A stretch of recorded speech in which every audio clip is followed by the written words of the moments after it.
Finally আজকে আমি আমার কফি বারটা ওপেন করলাম। আর আজকে বৃষ্টি ছিল, সারাদিন আমি কি কি করলাম, কি কি খেলাম, সবকিছু থাকছে আজকের ব্লগে। হ্যালো এভরিওয়ান, আসসালামু আলাইকুম, welcome to my new blog. সকালবেলা ঘুম থেকে উঠে আজকে আমার প্রথম কাজ ছিল আমার এই ছোট্ট গাছগুলোকে বাইরের আলো বাতাস খাওয়ানো। গাছ দেখতে যেমন সুন্দর লাগে, তেমনি এটা যেখানে রাখি না কেন ওই পুরো জায়গাটা অসম্ভব সুন্দর হয়ে যায়।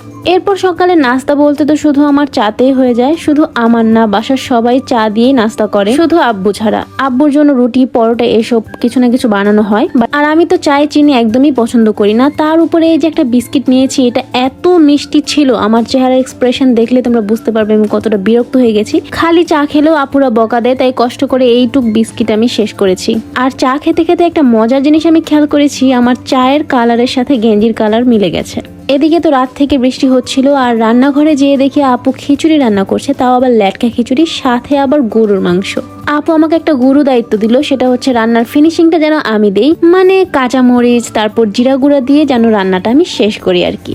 তো আমি এগুলো দিয়ে সুন্দর করে নেড়ে চেড়ে ঢেকে দেই, আর তারপর কিছুক্ষণ দমে রাখার পরে আমার খিচুড়ি কিন্তু রান্না হয়ে গেছে। যেহেতু ফিনিশিং আমি দিয়েছি, সো রান্নাটা আমিই করেছি। এরপর সবার জন্য সার্ভ করে আমি নিজের জন্য একটা স্টিলের প্লেটে সার্ভ করেছি। ল্যাটকা খিচুড়ি, ভর্তা, ভাত, এই ধরনের খাবারগুলো স্টিলের প্লেটে খেতে আমার অনেক পছন্দ। আর সাথে কিন্তু আমি লেবু, কাঁচামরিচ নিয়ে নিয়েছি, আবার কিন্তু রান্নাতে বোম্বা মরিচও দিয়েছিল। তারপরে আমি আবার একটু নিয়ে নিয়েছি পেঁয়াজের আচার, যেটা মেজো আপু বানিয়েছে। এটা এত মজা, ডিম ভাজা, আলু ভর্তার সাথে এই আচারটা বেশি মজা, আর খিচুড়ির সাথে তো যে কোনো আচারই মজা লাগে। তো আমি বিসমিল্লাহ বলে কিন্তু খাওয়া শুরু করে দিয়েছি, আর খিচুড়িটা মাশাল্লাহ অনেক মজা হয়েছে।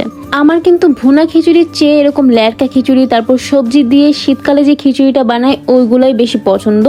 আর তোমাদের কার কার এরকম ল্যাটকা খিচুড়ি পছন্দ আমাকে অবশ্যই কিন্তু কমেন্ট করে জানাবে। যদিও আমি তোমাদেরকে রান্না করে খাওয়াতে পারবো না, জাস্ট জেনে রাখবো আর কি। আর বাসার ছোট্ট আদরের মেয়ে হওয়াতে যে নল্লির পিসটা আমি খাচ্ছি এমন কিন্তু না, ঘরে এটা খাওয়ার কোনো মানুষ নাই, তাই আমি খাচ্ছি।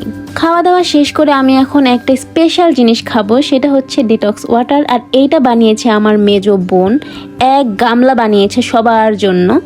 আর এইটার রেসিপি আমি তোমাদেরকে নেক্সট ব্লগে দিব। যারা জানো তারা তো জানোই, আর যারা জানো না তাদের জন্য আর কি।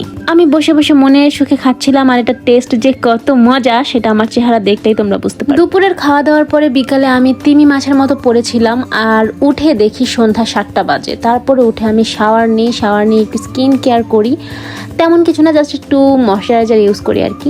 আর তারপরে দেখি আমার ফেসে একটা ভটকা ব্রণ হয়েছে, যেটা ভয়াবহ অবস্থা। কি আর করার, এখন এই ভুটকি ব্রণকে ভাগানোর প্রসেসিং চলছে আর কি।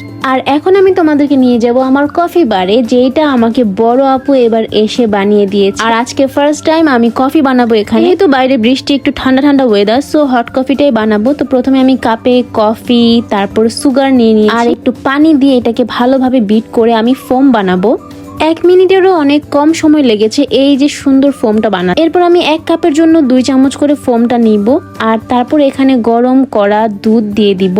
এরপর খুব ভালোভাবে এটা মিক্স করব, আর আমার কফি কিন্তু রেডি হয়ে গেছে। আমি 2 কাপ কফি বানিয়েছি আমার আর তিয়াসার জন্য, আপুরা চা খেয়েছে, সো ওদের জন্য আর বানাইনি। এন্ড ট্রাস্ট মি, কফিটা এত মজা হয়েছে, আমি ভাবতেও পারিনি এটা এত মজা হবে। আর সারা জীবন আমার বানানো কোনো খাবারে তিয়াসা কখনো প্রশংসা করে না, কিন্তু আজকে কফিটা খেয়ে ও কিছুই বলে নাই, চুপ করেছিল, তার মানে মজা হয়েছে।